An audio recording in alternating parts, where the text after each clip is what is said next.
My name is Rob Fisher. I'm a partner at Nixon Peabody up in Boston.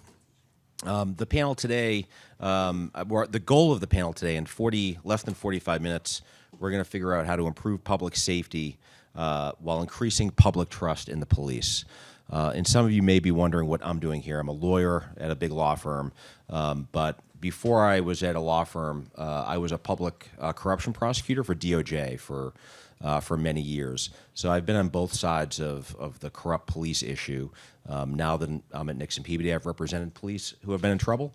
When I was with DOJ, I did wiretaps on either corrupt local cops, state troopers, and or federal agents. So I've seen sort of this, I guess, crisis from all angles. And I'm going to hand this microphone on down the panel. Everyone's going to introduce themselves. But I think it's probably best that we start with whether we think there is a crisis in public safety and what we should do about it, and if there really is an issue with public trust in policing. So I'm going to hand this off to Vikrant. All right, so we were told don't bother with long introductions of yourself, I guess. Should we just jump right into questions? Let's do it. I'm Vikrant Reddy at the Stand Together Trust. Bios inside your materials. So it's a really peculiar time to be talking about whether or not there is a public safety crisis, because if you had asked the question just a few months ago, the answer would have been obvious. Yeah, the crime rates, violent crime rates, homicide in particular, going up in all the major cities in America, actually also in rural areas too, just in awful ways since about 2020. And there are all these different theories which we could talk a lot about how they're connected to COVID or how they're connected to possibly the environment after the George Floyd riots. But it was pretty clear. Now it's less clear because of the 30 largest cities in the United States, I think I've got this stat right, 28 of them are seeing declining rates of homicide and violent crime. We happen to be in one of the exceptions right now, I'm sorry to say. Memphis is the other exception in addition to Washington, D.C. But maybe we're in a moment where we're returning to what had been about a 20-year crime drop. And that's exciting to think that that could be the case. But the other part of your question is about public trust. And there I do think there's a significant issue. Before I hand the mic to Jen, I'll say one thing. It's going to be the clearest thing I say this whole panel, and then I'm going to complicate it massively. There's a big public question about whether or not simply adding more cops, putting them out on the street, actually improves public safety. From the perspective of researchers and academics, it's not a hotly debated question. Yes, when you flood the zone with cops, crime does go down. It's really not that complicated. That's not ambiguous. Here's the ambiguous part, and here's where it gets complicated. Everything comes with trade-offs. And when you have that many police officers out there, you're going to have some people having incidents with civilians. You're going to have decreased trust because of those kinds of incidents. There are just all sorts of additional problems that come with flooding the zone.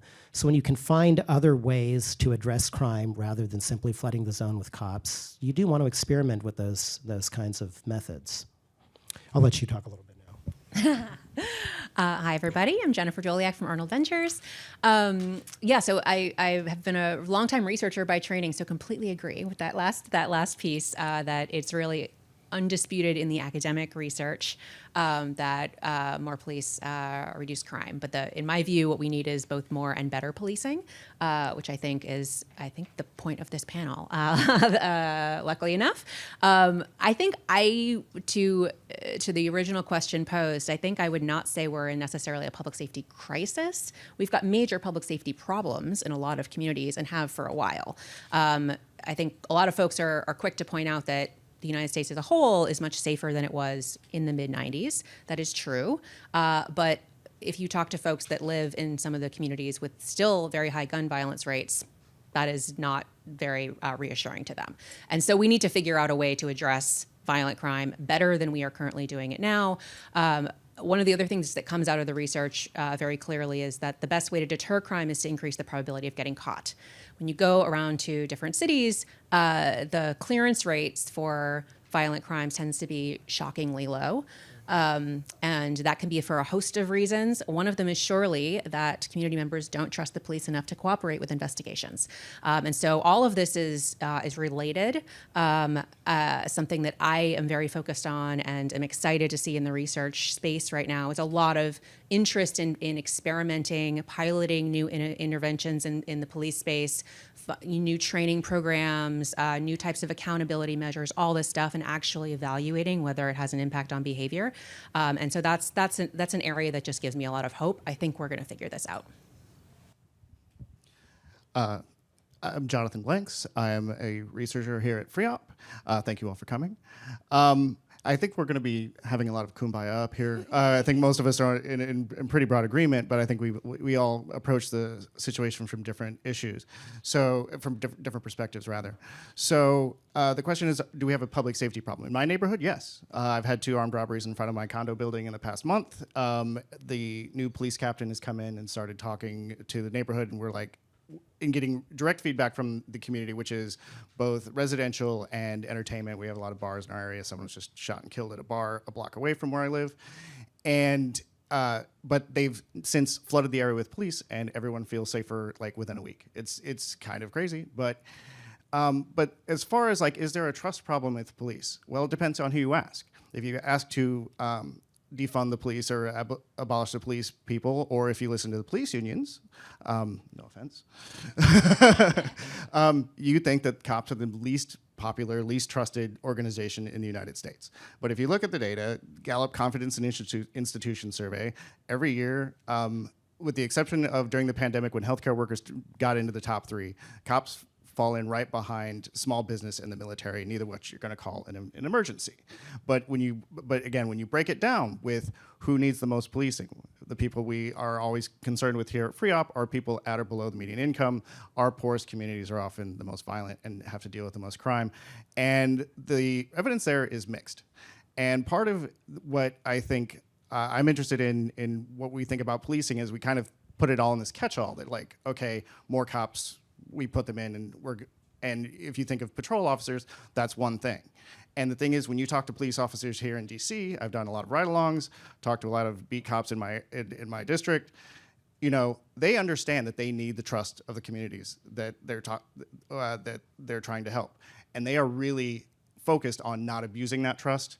But that's not the only people who interact with people in my community. We have special units like the gun recovery unit that come in and may not have the same incentives, may not have the same respect for individual liberties and the Fourth Amendment, for example, and they get rewarded for how many guns they recover.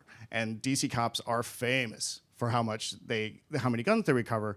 Convictions, less so, but that's not really the police officer's problem. And so one of the issues I'm interested in is like how different parts of the same police force can work against one another to actually work at cross purposes. So all the trust that the patrol officers are out there, they were in those neighborhoods day in and day out, trying to do the hard work, get upended because one special unit needs to make their numbers and just throws a bunch of people up against the wall and hurt people. That was my unit. No, I'm Jillian Snider. I am with the R Street Institute. I'm their policy director of criminal justice. Before that, I was a police officer with the NYPD. So if you asked me 20 years ago, did I think there was a public safety crisis? Yes. I worked in South Bronx. I worked in East New York, Brooklyn. All I saw all day was criminals, violence, guns, shootings, stabbings. You ask me today, I grew up in Brooklyn in the 1980s. I think that there is a concern, but I don't think we're in a public safety crisis. You look at the research, you look at the numbers, and the perception is, oh, look at these large cities that are seeing increased violence, but honestly, it is not what it was 40 years ago. You look at property crime numbers, on the other hand, that to some people is concerning. We see retail theft up, organized crime theft up, we see grand larceny of autos up, we see grand larceny up. Overall, again, public safety, we're always concerned because you watch the news, something bad happens, and you're like, oh no. I was actually a victim of a crime last week. Some guy rear-ended me and then fled the scene. Do I think there's a public safety crisis? Yes. Why does this guy think he could flee the scene of an accident? Don't you usually stay and call 911? So public trust, on the other hand, yes, there is a concern. Police officers do go out there every day risking their lives, but they do it often with their own safety first. They're not thinking about it like I'm serving my community. They're thinking I'm serving myself and I want to sign out at the end of my tour. I'm guilty of it. I wanted to go home every night. But on the whole, I think that one of the biggest concerns we have is the fact, and as Jennifer alluded to it, if we don't have trust from the community, we're not going to have cooperating witnesses, we're not going to have cooperating complainants, we're not going to be able to close cases. My husband's a homicide detective. In the South Bronx, most of the people he speaks with get shot. He goes, who did it? They say, F you, honestly. We'll take care of it ourselves. We don't want the police to be involved. So I think that's something we really need to address. Thank you. Keep asking this back and forth. So a question that I have, and this esteemed panel will correct me when I get the numbers wrong, but I've read that in a high crime community, a large proportion of that crime is committed by 1-2% of offenders. I may be wrong in that, but I've read that in a couple, I think, of the City Journal, so it must be right. Is the same? I wonder if the same true for bad actors within police departments. At least from my career at DOJ, I thought the answer was yes. And before the panel, I was speaking to Jillian, and I said, when I would start a new investigation with the FBI for a corrupt agent, a corrupt cop, I would look at their personnel file and think, how have they been in this job as long as they have been? It's been 10, 20 years. There's a million red flags, and yet they're still there. And at least with us at DOJ, we thought this is a union problem. We just can't get rid of the bad actors. And if the bad actors are the ones leading to the trust problem with the community, it would seem that we maybe need to change that. So I'm curious what the panel thinks of that impression. Start with you again. Let it come back. Okay, so police unions, you have to support them. I have to support them. I'm still part of a union, kind of in my retired age, but they are the barrier to an extent in holding officers accountable. In some cases, we have seen a lot of positive improvements. For NYPD, for example, back in the day, you could do stuff, the union would protect you, they'd get you an attorney, you would get a slap on the wrist. Now we have so many internal investigatory units. We have a force investigation unit. We have internal affairs, as most agencies have. But more importantly, we have a civilian complaint review board that is independent, not working with the NYPD, and we were talking about that as well earlier. We do need to have civilian oversight to ensure accountability, because police officers policing themselves, not always the most effective. One of the things that I think, in one of the earlier panels, people were talking about, public policy victories. One of the things that I really enjoyed about the reform movement was, in New York particularly, was getting rid of the confidentiality rules on discipline. Where there was an officer who had 100 some odd complaints against him, and no one knew who they were, couldn't remove them from the payroll, and then some of that has been struck down. In the general, I think yes, it's usually a small minority. If I can't remember the guy's name. The research that showed that one way to find bad cops is look at who has the most resisting arrest complaints, because that's how you explain, someone coming into the station house all beaten up, right? Most cops don't have a lot of complaints against them. Those that do often have 10 or more, but it's usually 5%. But one of the things I do think about the trust, because I ran a website called policemisconduct.net when I worked at the Cato Institute, and most of the stuff that I found, where I was basically doing daily updates of police misconduct, a lot of it's DUIs. It's not even stuff that's on the job. It's a lot of just off the job stuff. While corruption is an issue, we also have to think about the policies like stop and frisk in New York City, where you just had so many people being stopped. And it's a policy matter that is completely legal. But when you stop 4 million people to recover 8,000 guns, we're at a hit rate of 0.2%, that is widespread abuse. And it's something that, while we do need corruption out of it, and the unions are part of that, it's also the everyday policies that are legal on the books, but still stir resentment in the communities that need it most.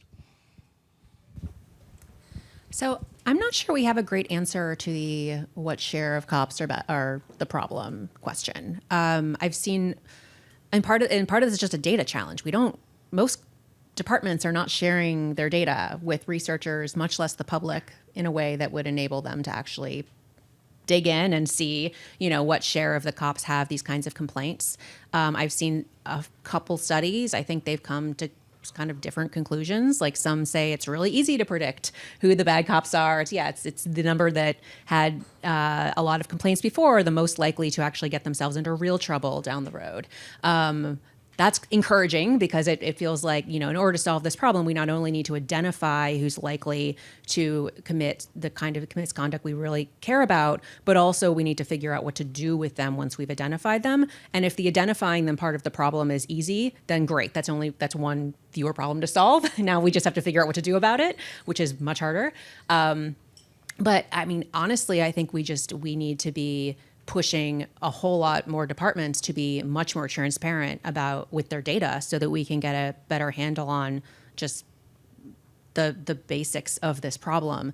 And then hopefully the next step will be, let's try some stuff and see if the civilian oversight, see if changing policies, if any of this stuff actually changes the number of complaints, the amount of use of force. I mean, I think one thing is, we worry a lot about police killings, but there's a lot of other just lower level behavior that I think we should care about. I mean, if in general every incident is more likely to escalate to include force or to have an arrest, that's a problem, even if it's just sort of a minor increase across the board. And so I think those are, we need more and better data. I suspect there's just a lot more to this problem than we can guess. Jennifer, question on that. Yeah. More and better data. Yeah. The way they get it when they, in other industries, where they tie federal money Indeed. to. Seems like an easy problem to solve. Yeah. This is something my team at AV will be talking a lot about in 2024. Okay. It does seem like there's a policy lever here, and we could just. Schooling, yeah. If you want the money, you release the data. So. Absolutely. There is a way here that we could, the federal government gives a lot of money to local police departments, and we could start attaching some strings to that money for sure. I've been sitting here trying to think of what I could say that would distinguish myself from all of Jill's comments on unions that I agreed with completely. Maybe I'll say this, which will be a little bit different. There are a lot of experiments taking place right now where people are trying to find ways to handle certain social problems without police officers. There could be things like traffic accidents. There could be things like mental health crises. There could be homelessness and drug addiction problems. In all of these different areas, when somebody shows up with a uniform and a gun, it instantly becomes a very loaded and nerve-wracking situation. And to the extent that you can find ways to do that a little bit less, I'm very excited and optimistic about those kinds of public experiments. So the mental health crisis, I think there's got to be some intersection between what police are experiencing now than maybe they did in the 60s or the 70s. Now that you have many folks who maybe decades ago would have been institutionalized, they're now out. We have to rely upon them to take their medication. So you have, I think, a lot more, I don't know if the data shows this, but a lot more cops who are called to disturbances that maybe they're not the right fit. However, we also talk regularly about the amount of guns and weapons in this country. So is it correct to say, yeah, we have, however many millions and millions of weapons in this country. We have somebody who may be under the influence of drugs or a mental health crisis, but we're going to send a social worker out to that address to calm that situation down. I think that's what the public, I think that's how they view some of those suggestions. Can you help dispel some of those rumors or concerns? Or I'm curious what the panel thinks about that, particularly you, Jillian, because again, it just seems like from my reading of the newspaper every day that cops are being thrown into situations that are just a lot more turbulent than they were maybe in the 50s, 60s, or 70s. Oh no, why do I always have to Okay. I used to get called to a lot of, we call them emotionally disturbed persons calls. I could go on any given day in a 9-hour shift to 12 to 15 of them in one shift, and that was one patrol car out of 12 patrol cars in the precinct. And like you said, when I showed up on patrol in a uniform, and this was just a person who was honestly, they just needed to go to the hospital and speak to a doctor. They did not need 2 armed officers showing up, and then on top of it, we also dispatched FDNY as well as EMS. So it was like you have 6 uniforms coming at you, and they simply wanted to go speak to someone, and they didn't have the means to get there. So they thought to call 911 to get an ambulance ride. I understand it from both sides. I've also seen emotionally disturbed persons' calls go very, very badly, where you're having a very calm conversation and then that person just grabs a knife out of the kitchen block and goes at you. That's probably a situation that an officer might be at because you have to in that case. So it's really hard to make that distinction, but I can tell you this, the research that we've been doing at our street, we're looking at mental health calls across the country, and the large majority of them do not end in violence and do not necessitate a police response. There are agencies out there, I'm sure everyone on the panel knows, we have co-responder programs, community responder programs. Agencies are responding to what their jurisdiction needs, and you might have in a low economic area, the people that live there have different needs than if you're in Midtown Manhattan, and you just need someone to take you to the hospital. So the point is, we can't make a blanket policy and assume it's going to work everywhere, because crime's a local issue, social service needs is a local issue, and I think that's how we have to identify this. We're going to go back. Yeah, I was just thinking of one ride along I went on. It wasn't a mental health call in the sense of, that someone was just like having a freak out, but it was definitely someone was very angry at their spouse, and they called and they responded as a domestic violence incident. The guy came in with a rubber bullet gun just because the way the 911 call came in, it was just like, okay, we might have to put someone down, but using obviously non-lethal or less lethal weaponry. And the thing is, not all the cops, so 4 cops responded. I was with 2. I was an experienced guy and a first day rookie, and then 2 younger cops.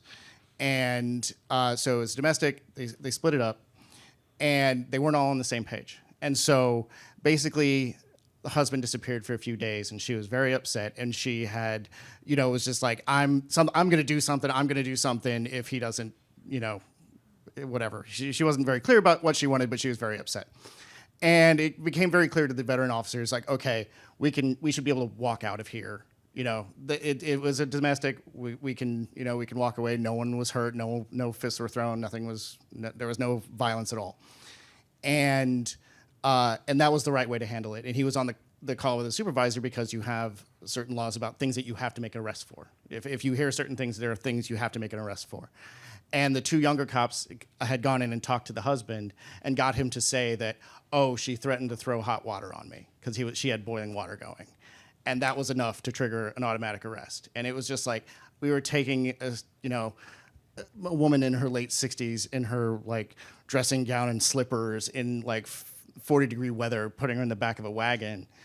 And it was just like, this is, we don't think about the policies and the inflexibility of certain like must-do situations. And if the cops aren't on the same page, it's going to end up in just unnecessary arrests. And it's just something to think about. It's as far as the broader mental health issues, that's something, again, that goes on in my community all the time. People walking down the street, talking to themselves, hurting themselves, doing a lot of drugs.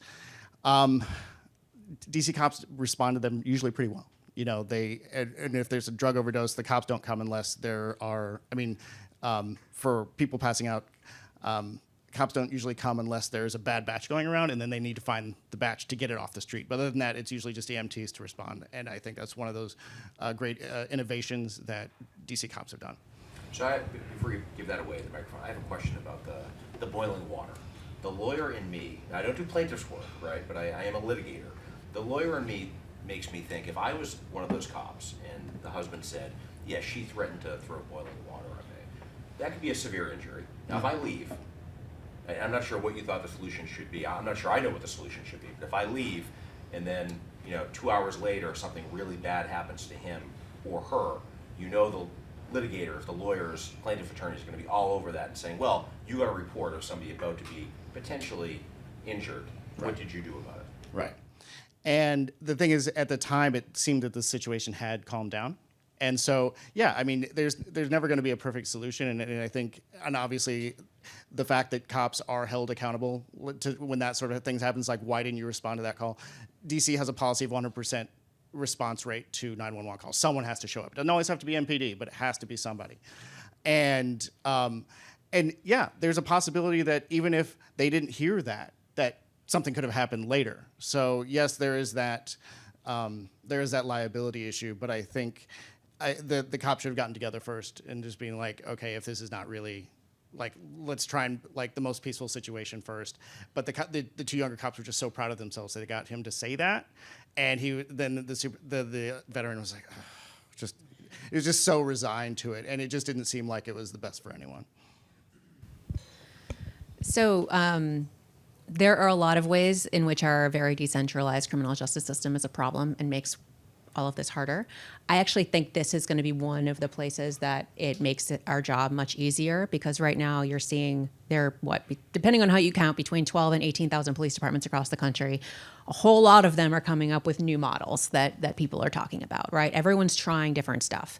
And that's partly because they're being pushed to try different stuff by this public conversation. It's also partly because a lot of police departments are having a really difficult time hiring, and a lot of people are retiring, and so they are very short-staffed. And so even departments that are much more conservative and, not interested in conversations about defund the police or anything else, they're actively brainstorming about who else could we be sending to calls, because we don't have enough officers to send. So you have like New Orleans that's investing in a lot of civilian staff to send and take police reports for, yesterday's reported theft. You don't need someone with a gun to go to that. It makes total sense. That seems really efficient.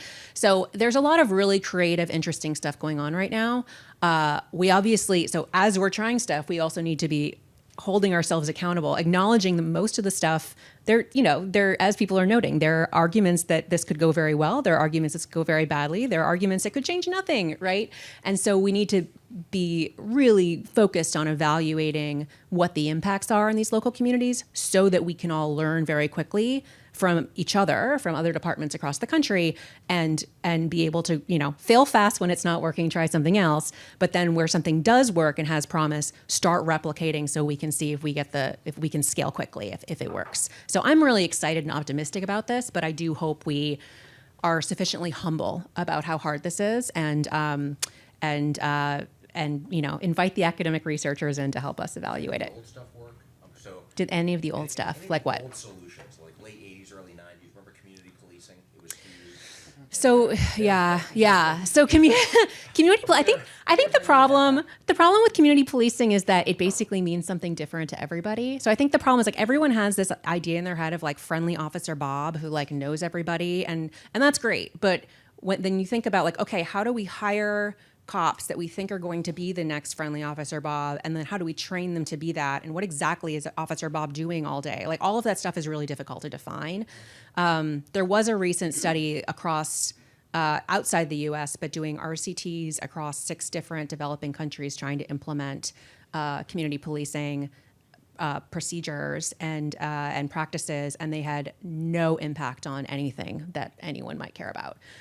So that's not great. But I think there's sort of the jury's kind of out on community policing, but it's partly because it's this, ill-defined idea. Yeah.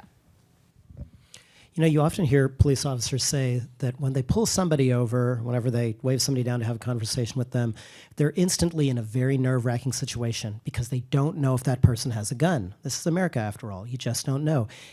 And the cops are right to feel that way. But it works both ways. The people who get pulled over know that that officer has a gun, and that's a very nerve-wracking situation. It's nerve-wracking all around, both ways. And so to the extent that you can find ways to just take the temperature down and do these things in a way that just doesn't require the possible immediate use of force, you should try these experiments. People keep producing these counter-arguments, which they're just not persuasive to me. One argument is, well, sometimes you just have to call the police anyway because it's a violent situation. Fine, that's not 100% of the situations. Another argument is, well, sometimes the co-responder or social worker shows up and they find after 5 or 10 minutes that, no, this is something that requires the cop. Okay, fine. Again, that's not an argument against experimenting with this and finding the opportunities when it does work. There are people who say, well, these models like Cahoots or something in Portland, they're very difficult to scale up. Okay, I mean, a lot of things are difficult to scale up. That doesn't mean that we don't still do them where we can find ways to do them and just take the temperature down a little bit. I'm also really, I am not saying defund the police. I don't think any serious person is saying get rid of cops in our public safety matrix. We're just saying that let's find ways to use them a little less often. Well, one thing that just came up is the issue recruiting qualified police officers.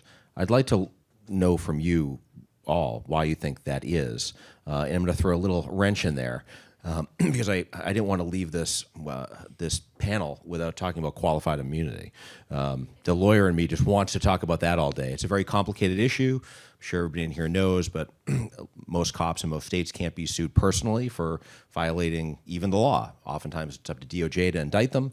There's a lawsuit, but it's after the city or the town or municipality and not individually against the cop, whether or not it makes sense to have these lawsuits individually against the cops in the town and everybody else involved, as we know. I'm curious if anybody thinks that that would be worse for the recruiting issue we're experiencing, or if it would improve it, or have Jillian saying probably no result at all. I'm curious. I'll start with you, Vikrant. Oh, okay.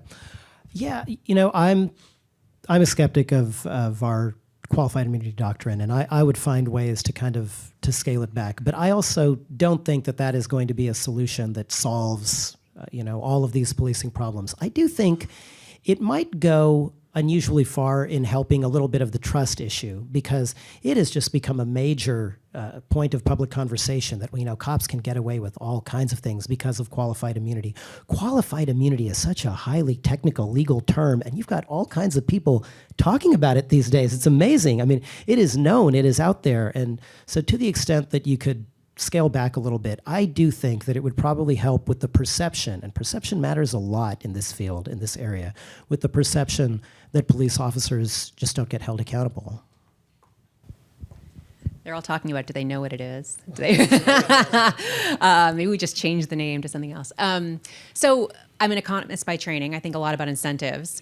Joanna Schwartz is a law professor who's done a lot of great work just trying to collect data on who pays settlements when there's a case of a police killing or other misconduct. And basically, it's usually just comes out of like tax dollars, right? Like the police department never loses a dime out of its budget. So if you're thinking about change, like accountability, like yes, one possibility is you make it possible to like sue that officer. I can think of a million ways in which that changes police behavior in a way that might backfire.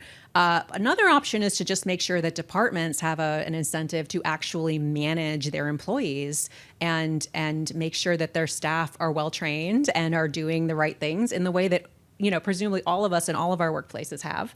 And so there are not difficult ways. Like this is not a complicated problem. It's a political problem. One of the main things I'm really hopeful for is that so all the big cities basically self-insure. So if they get sued, it comes out of their tax revenues, which would be helpful. I think it would be helpful to shed some sunlight on that and make sure local residents know how much of their tax dollars are going to paying these settlements. But smaller cities have to buy liability insurance. And eventually, and I think it's already starting, insurance companies are saying, okay, so this is actually going to cost us a lot of money. We're going to make you do something to make us more confident that we're not going to be paying out a whole lot more money next year. So we're going to need you to put some practices in place that are actually effective at lowering the risk here. And so I actually think this is a place like markets could solve a lot of this problem for us, which would be great because that's much easier than having to come up with another solution. We still have to figure out what to do in the big cities, but again, like this just doesn't seem like the incentives here are just misaligned. But I don't think it's all about qualified immunity.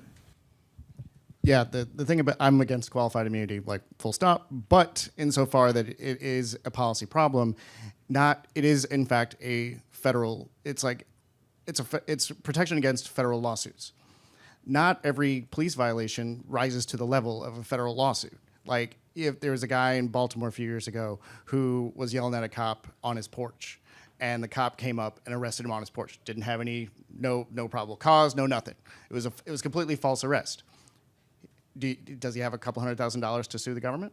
No, we don't really have that. So, I mean, and it's just like being able to hold cops like that accountable for, arresting people for contempt of cop or other sort of issues. But yeah, getting the insurance companies involved would be great. But of course, we need transparency for that because we have to know exactly what those cops are doing. The smaller towns are among the most vociferous violators of the wandering cop theory. A cop gets fired or is under investigation for misconduct, leaves his job before he gets terminated, gets to keep his certification, goes to another organization, and he just basically to reoffend again.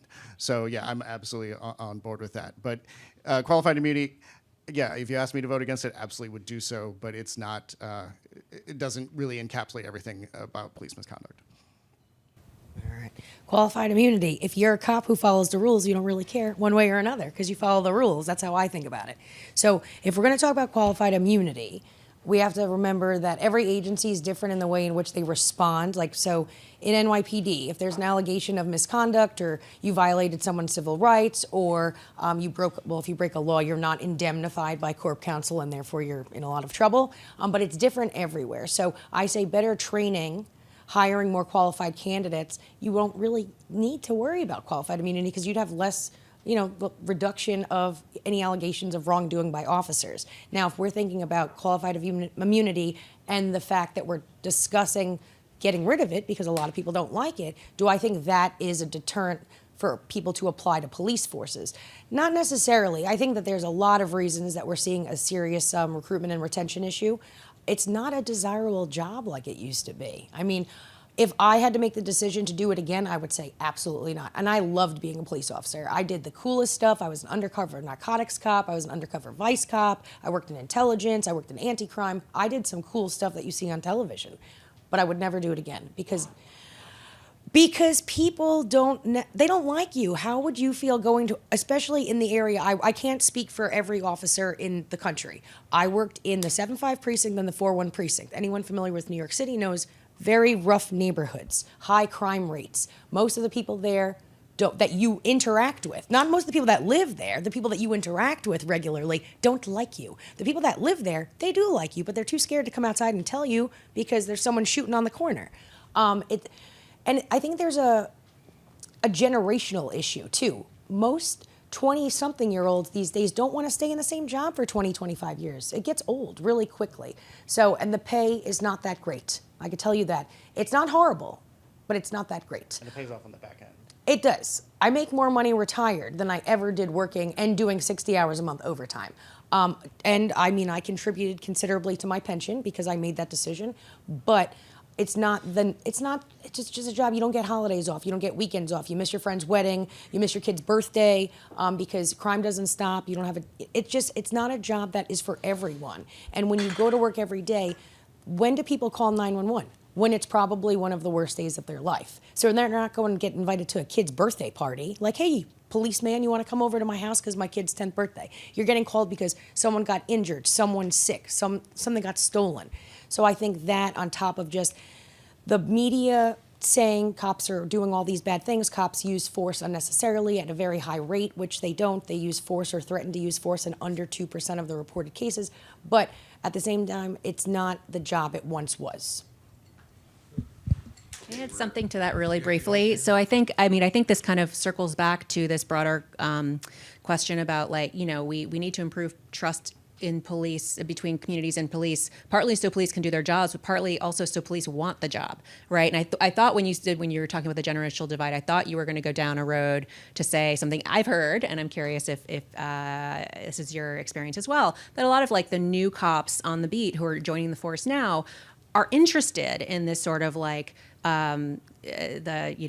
CBT training or cognitive behavioral therapy training and procedural justice training and how to be that community, that friendly officer Bob cop. They're not in this to be warriors. They're in this to be guardians. And it's the kind of older guard that comes from a different perspective. And so my hunch is that if we, I don't know, there would be a lot of people who would want to be cops if we invested in changing what policing looks like. That's my hope. I mean, I think we all have to hope that that's true. The culture is what really needs to... The culture needs to change. The culture hasn't changed ever. Yeah. I mean, it's still the same it was when it started. Within the walls of policing, there's still this, innate culture of us versus them. Sorry that I don't have the microphone. I'll speak outside voice. My husband's still on the job. Like I said, a lot of my friends are still on the job. It's still that we're here. No one else wants to be. It's us saving the world. They still have this ego, and it hasn't changed. I think another thing that I failed to mention earlier is you have more people now getting college degrees, advanced degrees. They're more educated. They feel like if something's not working, why aren't we fixing it? You never asked a supervisor back in the day, hey, why did we just lock that guy up? Has a substance use problem. What's sending him to Rikers for 25 days going to do for him? You didn't ask because then you would get punished. More and more younger people are coming up and they're like, this isn't effective. I don't want to do a job that's not effective and where I can't speak up. So that's what we really have to change. Okay, we're at 4 minutes left. Question time. Liz, question. All right. Okay. I'm gonna use that. On the qualified immunity, it's always, my libertarian half heart says we should get rid of it, but there's very good policy reasons against, ridiculous lawsuits against cops, and I think you'd lose even more cops. So can we focus, how would you scale back, to your point, how would you reform it, keep it, but reform it and make it better? Do you have thoughts on that? Who wants to take that lead on that? Yeah, I am. So the thing is like it only pays if there's been found. You only pay if it's found to have violated a constitutional right. Right? It's not just like clearly established. Yeah, that's. Well, again, that's it's made of whole cloth. But theoretically, under the law that was passed after the Civil War, you shall be held liable for a violation of a civil right. If there's no rights violation. Yeah. And so if there's a right violation, there should be a remedy from somebody. If it's the government, if it's the individual cop, that's fine. You can still file frivolous lawsuits whether or not there's qualified immunity. It's going to get thrown out one way or the hopefully it will be thrown out. And you can have different tort liability where you can. If you bring a frivolous lawsuit, you can have some sort of penalty for that. But as far as qualified immunity is concerned, I'm not too wrapped up in if there's a rights violation that the lawsuit would be frivolous, right? There are a lot of frivolous lawsuits, though, I will say that. At least, again, I'm very focused on the NYPD in New York City. They will often just settle because they'll go cost-benefit analysis. Cheaper to throw this person $10,000 than to litigate the case, take depositions. So was the officer wrong? I don't know. We didn't do an investigation. They just decided to pay a very low sum of money to make it go away. So there are a lot of frivolous lawsuits, though. Yeah. I think we had another question back there. I'm Mike Tanner with FREOPP. Okay, we spoke about the mental health problems earlier. How about traffic stops, which seem to escalate and go badly a lot and seem to be a area of problem? Does anybody have any reaction to that?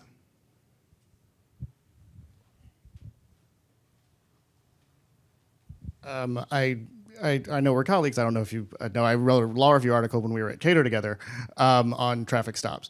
I don't have a problem with cops doing traffic stops for traffic safety. Sometimes people are drunk. Sometimes people are high. People are driving ridiculously. No problem with that whatsoever. What I have a problem with is cops using stops as a pretext to investigate for crimes they have no reason to, they have no suspicion to, no legal reason to suspect, right? And so that starts the encounter off in antagonistic and interrogating position.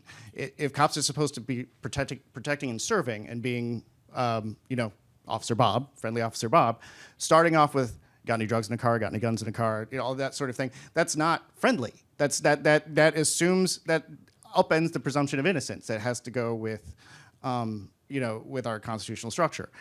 It's not that now. If there is reason to believe that that someone in that car is committing a crime or something, then yes, stop them, and you use a pretext for that. But pretext as policy to make numbers, which is the policy that I'm most upset with, is the one that is just like abuses the law under Wren that was passed, the Supreme Court passed 25 years ago. We got like 16 seconds left, so. I know a bunch of people who are very fired up about traffic stops, and in general, I would be thrilled to see different policy changes. I think there are some places that are experimenting with scaling back on pretext stops, for instance. Great, let's go see what happens. I think this is, again, a place where we can innovate, we can continue to try to make our policy better. If it's a huge waste of police time, then we shouldn't be doing it. But it also seems like a way in which they could it could be useful to enforce the law. So let's see what happens. Well, we're over time, right? But I have thoughts. I'm going to suggest what I'm about to say, not assert it, but because it's a little. This gets people mad. It gets me mad. About twice a year, I open my mailbox, and there's some kind of a ticket because of a red light camera violation. I'm always so annoyed. But setting aside my personal annoyance, this is the kind of thing that would reduce the need for police interactions with drivers on a day-to-day basis. Now, I want to be careful about what I'm suggesting here because I am suggesting an increase in overall surveillance in American society. But, and Jen, I know you've written a bit about this. Yeah, there are some upsides to it. And I'm sure people would be interested in hearing you talk more about that. It's worth experimenting a little bit with these kinds of things, even though I do get annoyed every time I get that ticket. Can I just add one very quickly? So one of the biggest upsides is that it makes it fairer. Everybody who speeds gets that ticket because you seem like someone who's good at talking your way out of a ticket. And I have been pulled over 8 times for speeding and talked my way out of it 7. See those red light cameras. So pretextual stops. I think that I relied on them in my unit in anti-crime. You'd see something hanging from someone's rearview mirror. You pull them over. You ask them, do you have any guns in the car? Do you have any drugs in the car? And 9 times out of 10, they had nothing in the car. So, but then you also have them driving on a suspended driver's license, which gets you legally, it did at the time. You could then search the car and then you find whatever you find. I wouldn't say that we should get rid of them entirely because I do think that there are bad drivers out there and I think that they should not be out on the road. And I think that patrol officers should respond to traffic infractions and people should be held accountable. Not for things like the fix-it tickets. I'm against those. I think most of the people that get those are people who can't afford to fix whatever was broken in the first place. And it's not something that could potentially cause a traffic accident. Cell phones, no seat belts, reckless driving, stuff like that. I do think there should be some sort of, you need to be held accountable, but I don't think it should be the gateway to me, the cop, getting in your car and, finding stuff.